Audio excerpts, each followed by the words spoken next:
expected man ba na sabi nila na hindi, kulang pa daw ako, parang nagagalit si FMG sa akin, parang hindi kami nakuha. First time ko talaga yun na isa ko, Panginoon. Pagkatapos, naalala ko yung mga anak ko, naalala ko din yung tatay ko na sana nandito siya, yung paglukso ko ng ganun, sana nandiyan ang tatay ko. Siya din nagturo sa akin kung paano ako kumanta. Puso ko ay... Siya nagnihasa sa akin. Gusto ko sana kung nabuhay pa siya para sa kanya yun.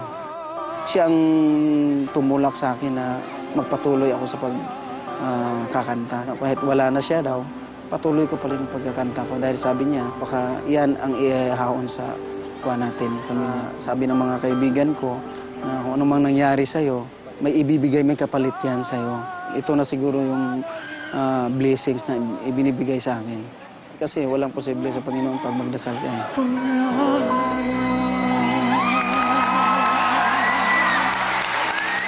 Wow. Wow. Wow. That's all I Wow can would be an say. understatement. Lahat tayo ay na-inspire niya noong auditions. That's right. Ang survivor from Davao. Are you guys ready? Please welcome Rolando Permangil.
Rolando Permangil. Ladies and gentlemen, isa sa mga nagpapatunay sa Pilipinas Got Talent, always expect the unexpected, Billy That Boy. is correct. Pero Rolando, ang storya mo ikaw ay naging heartbroken.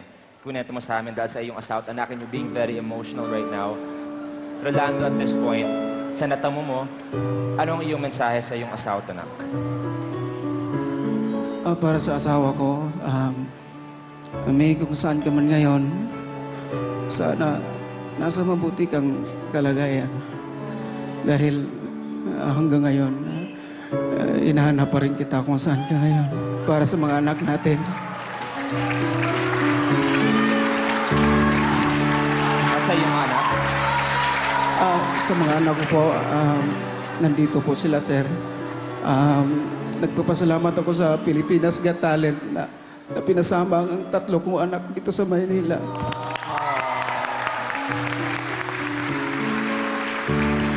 Naiyak na rin sila. Salamat po, Ma'am Chris, Ma'am Ay, Sir Fred, na kinuha niyo po ako sa semi-final po. Maraming salamat. You deserve it. You really deserve it. Thank you so much. Rolando, Ako rin naiiyak. nakakaiyak ka naman. Ano ba yan, friendship? Kasi nakakaiyak talaga. Love pa niya yung wife niya. Wag Oo. na. Okay na yun. Hayaan mo na. Move on. Yes, move on. Kasi you have your children. Yan ang mas mahalaga.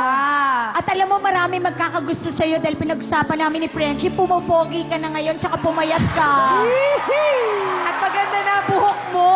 Correct. Rolando, ang masasabi ko lang, nung kumanta ka, we were in Cagayan de Oro, di ba? Opo, ma'am. Nagalingan na kami. Pero nung in-accompany ka na ng string quartet, ng keyboard, ang ganda-ganda ng voice mo, na-cry talaga ako. Salamat Kasi po, ma'am. naalala kong mom ko, dahil di ba yun yung feeling na kung kahit pwede kang bigyan ng kahit konting time lang dun sa pinakamahal mo sa buhay, nabigyan mo talaga ng totoong emosyon.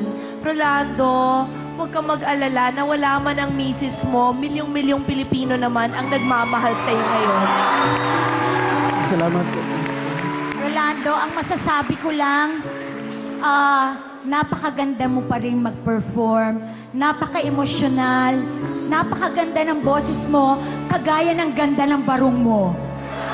Okay na okay ka ngayon, huwag ka nang umiyak dahil marami nagmamahal sa'yo. Maraming salamat po, ma'am. Thank you. Boss, feeling niya galit ka raw sa kanya when we were in CDO. Hindi ako galit sa'yo. Seryoso lang talaga si boss. Gusto mo siya? Pero tonight, I think you performed well. Salamat po, Sir Fred. Mabuhay ka, Rolando! I love Davao! Salamat.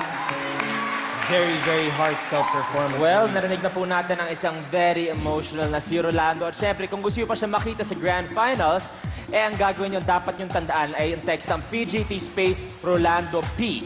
That's right. Don't forget PGT space Rolando P. Abangan ang official opening ng voting lines natin. Thank you very much, Loran. Salamat po. Thank you, Rolando. Po sa lahat po. Thank you. We'll see you later, bro. We'll see you later.